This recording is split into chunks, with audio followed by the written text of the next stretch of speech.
시청자 여러분 그리고 장병 여러분 안녕하십니까? 국방 뉴스를 전해드립니다.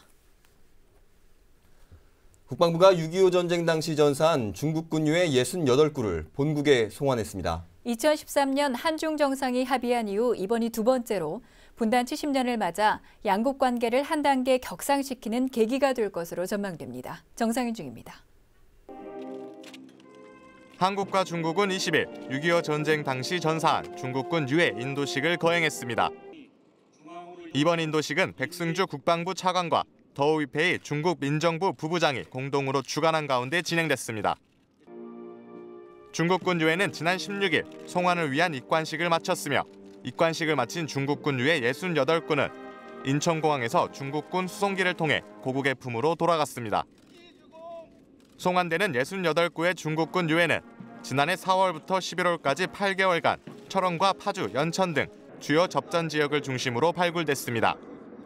2013년 대한민국 박근혜 대통령과 중화민국하고 시진핑 주석 간 정상회담에서 거론한 의제에 대한 약속을 신속히 지속적으로 이행하여 신뢰를 쌓은 것이며 아울러 역사적 문제를 인도주의적 관점에서 신속하게 해결함으로써 미래를 향해 나아갈 수 있는 새로운 신뢰의 디딤돌을 만들었다는 데 큰 의미가 있습니다. 이번 유해 인도식은 지난해 3월 중국군 유해 437구를 처음으로 중국 측에 송환한 데 이어 두 번째로 양국은 해마다 발굴되는 중국군 유해를 4월 5일 청명절 이전에 인도하기로 합의했습니다. 국방부는 중국군 유해 송환이 과거 전쟁의 상흔을 치유하고 한반도와 동북아시아 지역의 평화와 공동 번영에 기여할 것으로 기대한다고 밝혔습니다. 국방뉴스 정상윤입니다. 통영함과 동일한 기종의 음파 탐지기가 탑재될 예정이었던 소해함 2차 사업에 대해 방위사업청이 자체 정밀 점검을 벌인 결과 문제가 있는 것을 확인했습니다. 소해함의 전력화 시기 지연이 불가피해 보입니다. 오사인 기자의 보도입니다. 바다의 지뢰인 기뢰를 탐색해서 제거하는 소해함. 방위사업청은 지난 2010년부터 오는 2019년까지 총 사업비 4,892억 원을 투자해 세 척의 소해함을 확보하는 사업을 추진하고 있습니다. 하지만 이번에도 선체 고정 음파 탐지기에 문제가 있었습니다. 통영함에 납품했던 음파 탐지기와 동일한 업체에서 같은 제품을 납품했는데 역시 성능 미달이었습니다. 기뢰를 제거하는 소해 장비를 납품받는 과정에서도 문제가 있었습니다. 장비의 능력을 확인할 수 있는 시험 성적서를 받기도 전에 물건을 납품받았고 그나마 한 달 뒤에 받은 시험 성적서도 계약 조건과 다르게 시험한 성적서였습니다. 소해함의 핵심 장비인 탐지와 제거 장비 모두에서 문제가 발견된 겁니다. 방위사업청은 부패 척결의 의지를 갖고 자체적으로 20여 명의 점검팀을 구성해 점검한 결과 이 같은 문제를 확인하게 됐다며 소해함의 전력화 시기가 지연될 수밖에 없다고 밝혔습니다. 선체 고정 음탐기와 예인 음탐기의 계약 금액은 646억 원이고 소해 장비 두 종류의 계약 금액은 714억 원입니다. 총 사업비의 30%에 가까운 금액입니다. 방사청은 전력화 지연 기간을 최대한 줄이기 위해 합참, 해군과 긴밀히 협력하고 자체 점검 결과를 감사원에 제출하기로 했습니다. 국방뉴스 오상현입니다. 마틴 댐시 미 합참의장이 최윤희 합참의장의 초청으로 오는 26일부터 28일까지 우리나라를 방문합니다. 댐시 미 합참의장은 방한 기간 중 국립현충원 참배와 한미 합참의장 회담을 하고 한민구 국방부 장관을 예방할 예정입니다. 합참은 이번 방문을 통해 양국군 수뇌부 간 우호를 증진하고 한반도 평화와 안정을 위한 동맹의 굳건한 의지를 확인할 것이라며 북한의 도발을 억제하는 방안과 양국의 군사 대비 태세에 대해 주로 논의할 것이라고 설명했습니다. 또 사드 문제는 의제에 포함되지 않았다고 덧붙였습니다. 합참은 댐시 미 합참의장의 이번 방한이 지난해 3월 최윤희 합참의장이 미국을 방문한 데 대한 답방이며 지난해 12월에 이미 예정됐던 일정이라고 덧붙였습니다. 국방부가 특수임무를 수행하는 장병들의 위험근무수당 가상금을 신설하고 함정근무수당과 함정출동 가상금을 인상하기로 했습니다. 국방부는 20일 이 같은 내용의 군인 등의 특수근무수당에 관한 규칙 일부 개정령을 입법 예고했습니다. 개정안 규칙에 따르면 특전사와 해군 해난구조대 등에 근무하는 군인과 군무원이 특수임무 수행을 위해 야외 출동을 하면 위험근무 수당과 별도로 하루에 8,000원의 가산금을 지급할 수 있도록 했습니다. 또 선박과 함정에 근무하는 병사는 기존 29,700원의 수당을 32,700원으로 인상했습니다. 군인 등의 장려 수당을 받을 수 있는 업무에 방공유도탄과 유도탄 교전 통제 업무를 추가하고 위관급 장교와 부사관의 수당을 10,000원 인상했습니다. 이 규칙은 4월 29일까지 국방부에서 의견을 접수한 후 법제처의 심사를 거쳐 오는 5월 중순경에 공포할 예정입니다. 전시 전투요원들의 부상을 치료하고 생명을 구하는 의무 지원은 가장 중요한 전승의 요소입니다. 최근에 종료된 키리졸브 연습 기간 중 미 8군 예하 의무부대가 실전에 입각해 대량 사상자 처리 훈련을 펼쳤는데요. 이를 통해 우리 군 의료체계의 현주소를 짚어봅니다. 송민아 기자입니다. 주한미군 의무부대는 전시에 대비해 어떻게 훈련하고 어떻게 운영되고 있을까? 이에 대한 궁금증을 해소하고자 미 8군 예하 65 의무여단을 방문해 여단장인 호마스 대령과 121 병원 대대장인 리부스 대령을 만났습니다. 호마스 대령은 전장 환경을 가정한 미군 의료체계는 5단계로 이루어져 있다고 설명했습니다. 의무병과 기본적인 의료 장비가 구비돼 부상 장병을 돌볼 수 있는 상태가 1단계. 환자를 보살필 수 있는 침상을 구비한 야전 의무 텐트가 설치된 상태가 2단계입니다. 3단계는 외과 수술이 가능한 단계로 전장 환경을 이탈한 채 환자를 돌보는 4, 5단계를 제외하면 우리나라에서 전개할 수 있는 가장 높은 단계입니다. The next level, the third level, is a surgical hospital capability, which has even X-ray capability to include a CT scanner and surgeons and a more robust lab capability. Briefly describes how the U.S. Army's medical systems are organized. Here in Korea, we have level 1, 2, and 3 all represented. And Colonel Reeves commands the level 3 capability. 평소 장병들의 건강을 어떻게 관리하는지에 대한 질문에 대해서는 활동 상태와 수면, 그리고 영양 상태의 균형을 이루는 데 중점을 둔다고 말했습니다. Yes, promoting performance and overall health and readiness is a major focus and priority for us. In Army medicine, there's something called the performance triad, which focuses in on activity, sleep, and nutrition. And that's a similar philosophy in the line units that they train to maintain and improve consistently. 최근 종료된 키 리졸브 연습에서 한국군 의무대원과 함께 대량 사상자 처리 훈련을 펼쳤던 미 121 병원대대. 한미 의무대의 연합훈련을 통해 상호 발전할 수 있는 파트너십을 키웠다고 전합니다. So our partnership with our Korean colleagues is highly valued. Really can't speak highly enough of it. So we have a program where we train ROK Army soldiers, medical and otherwise, nurses, physicians, veterinarians, administrators, etc. And they pair with their counterparts here in 121 Brian Allgood, have on-the-job training and interact with their U.S. colleagues and basically exchange knowledge and information so that we grow smarter and better informed together. An example is today during our field exercise, we're conducting a mass casualty exercise where we have a lot of patients to take care of that are urgently ill, and our ROK Army teammates are participating as care providers and also as patients. So it's a fully integrated, interoperable training environment.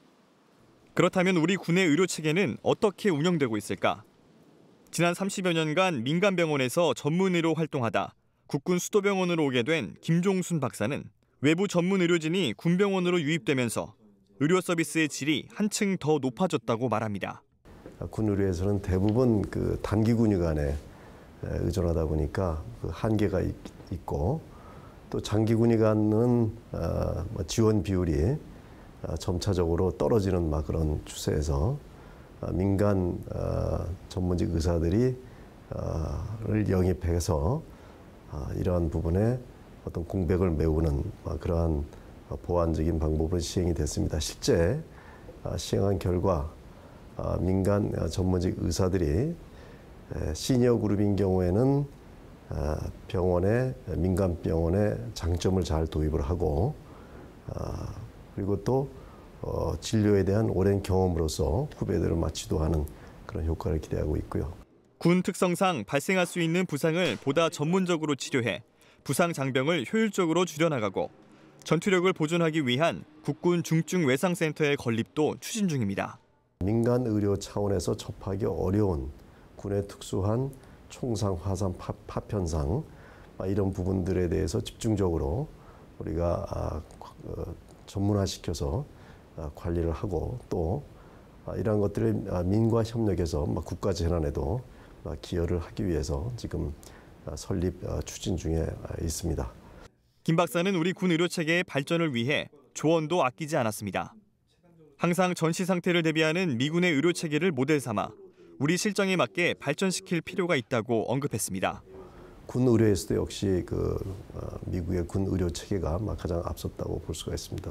특히 미국의 군 의료 체계는 항상 전시를 상태에서 우리가 체계가 이렇기 때문에 항상 전시를 대비해서 미군 의료 체계를 우리가 어느 정도 환경이 다르다 하더라도 계속 장점을 받아들이고 우리가 우리 한국 실정에 맞게끔 그런 것들을 받아들일 필요가 있다고 생각이 됩니다. 우리 군 의료 체계에 불어오는 변화의 바람이 한 미군 의무부대에는 상호 발전의 기회가 되고 우리 군 장병에게는 보다 건강한 군 생활의 밑거름이 될 수 있을지 관심이 모아지고 있습니다. 국방뉴스 송민아입니다. 한국방위산업학회가 방위산업 40년 끝없는 도전의 역사라는 제목의 책을 출판하고 기념회와 정책토론회를 개최했습니다. 행사에는 황진아 국회 국방위원장을 비롯해 방산업체 관계자 등 200여 명이 참석했습니다. 행사를 주관한 최우석 한국방위산업학회장은 책임감과 사명감으로 2년간 준비 끝에 책을 발간했다면서 국민들에게 방위산업을 정확하게 이해시키고 중요성을 알리는 계기가 되길 바란다고 말했습니다. 최 회장은 방위산업은 국가안보의 초석임은 물론 대한민국을 뒷받침하는 핵심 산업이라며 비리는 엄중하게 수사하되 미래를 위해 더욱 발전해야 한다고 강조했습니다. 출판 기념회에 이어 진행된 정책토론회에서는 대전대 군사학과 이필중 교수가 우리나라 국방 예산과 군사력 건설, 방산 정책에 대한 논문을 발표하고 참석자들과 의견을 나눴습니다. 방위산업 40년 끝없는 도전의 역사는 모두 3부로 나뉘어져 있으며 대한민국 방위산업에 대한 전반적인 내용을 700여 쪽 분량에 자세히 소개하고 있습니다. 국방기술품질원이 20일 국방품질연구회 창립 3주년을 맞아 정기이사회와 공개토론회를 열었습니다. 이날 정기이사회에서는 품질 관련 연구학술 활동과 교류 활성화, 연구회 운영과 발전 기반 수립, 국방품질연구회 홈페이지 기능 개선 등 올해 사업계획 3건을 의결했습니다. 공개토론회에서는 국방부와 방사청, 군수업체와 연구기관, 학계 등 관계자 100여 명이 참석했습니다. 이 자리에선 항공 분야 품질 보증 선진화 방향이라는 주제 발표를 통해 우리 실정에 맞는 선진 품질 보증 방향을 제시하는 등 타 분야에서도 활용할 수 있는 다양한 방안이 논의됐습니다. 기품원은 앞으로도 국방품질연구회 공개토론회를 통해 국방품질 보증의 선진화와 군수품 품질의 신뢰성을 높이기 위한 노력을 지속할 계획이라고 밝혔습니다. 해군사관학교 이학초 교수인 김옥희 소령이 학문적 성과를 인정받아 세계적으로 권위 있는 과학학술지에 논문이 게재돼 화제가 되고 있습니다. 김소령은 해군사관학교 첫 여생도이자 해군사관학교의 첫 여성 이공계 교수로 화제를 모으기도 했는데요. 주간 초대석 이번 시간에는 김옥희 소령을 원동환 중사가 만나봤습니다. 저는 사관학교 57기로 2003년도에 임관을 해서 있고 함정 근무도 하긴 했고요. 연료전지를 주제로 박사학위를 취득해서 지금은 해군사관학교에서 1학년 생도들한테 일반화학 강의를 하고 있습니다.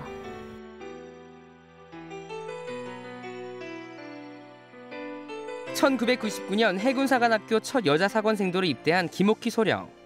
김소령은 학석사 전공이 순수화학 분야였지만 해군에 기여할 수 있는 연구를 하고자 박사과정을 화학공학 분야를 선택했습니다. 또 지난 2일에는 세계적으로 권위 있는 과학학술지 사이언티픽 리포츠에 간편하고 대량 합성이 가능한 비금속 촉매라는 제목으로 논문을 게재했습니다. 쉽게 말씀을 드리자면요, 연료전지는 오염물질 배출이 없고 효율도 높고 그래서 차세대 친환경 에너지원으로 각광을 받고 있는데 비싼 백금을 촉매로 사용하기 때문에 그 가격 경쟁력 저하 문제가 있습니다. 그래서 그 백금을 대체하기 위한 물질을 제가 개발을 한 것이고 실제 연료전지에 적용을 해서 성능을 본 것이 그 논문의 내용입니다. 잠수함과 전기자동차 등에 쓰이는 연료전지를 새롭게 개발한 김옥희 소령. 흑연 질화물은 백금에 비해 저렴하고 대량으로 생산할 수 있으며 연료전지의 가격을 현재보다 낮출 수 있어 큰 기대를 모으고 있습니다. 힘들게 학부랑 석사 생활을 해서 그런지 솔직히 박사 과정에서 이제 논문을 준비하면서 그렇게 힘들었던 점은 없습니다. 대신 즐거웠던 점이나 보람찼던 일은 제법 있었는데요. 특히 제가 이제 이론적으로 연구해서 만든 촉매가 실제 연료전지 장치에 이제 도입을 해서 그 성능을 구현하는 걸 확인했을 때 그럴 때는 정말 기분도 좋고 연구자로서의 희열을 느낄 수 있는 그런 순간들이었습니다. 김소령은 또 해군 잠수함에도 많은 연료전지가 사용되는 만큼 관련 연구를 지속 추진해 잠수함 건조 기술 발전에 기여하겠다고 말했습니다. 앞으로도 친환경 에너지 분야 연구를 지속해서 또 좋은 결과를 계속 내서 해군사관학교 이름을 높이고 또 국방과학기술에도 기여를 하고 싶고요. 그리고 또 제가 연구만 하는 연구자가 아니라 생도들을 가르치다 보니까 그 생도들의 지덕체 중에서 이제 지성을 함양할 수 있는 데도 기여를 하고 싶습니다. 김옥희 소령은 인터뷰를 마무리하면서 선배로서 자신이 해왔던 군 생활을 돌이켜보며 후배 생도들을 위한 조언도 아끼지 않았습니다. 생도 여러분들 시기가 정말 힘들고 어떻게 보면 고통스러울 수도 있고 그런 걸 제가 겪어봐서 잘 압니다. 그런데 그런 힘든 시간은 지나고 나면 아무것도 아닙니다. 지나고 나면 아무것도 아니고 그냥 그땐 그랬구나 이렇게 될 수도 있으니까 그리고 여러분들이 졸업해서 인관을 하면 정말 넓은 세상이 기다리고 있으니까 조금만 더 힘을 내고 용기를 가지시길 바랍니다. 자신의 재능으로 국방과학기술과 학교 이름을 높이려는 김옥희 소령.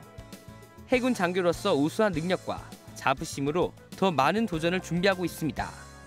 국방뉴스 원도환입니다. 밀리터리 기네스 7번째 시간입니다. 오늘은 총알보다 빠른 초고속기를 소개해드릴 건데요.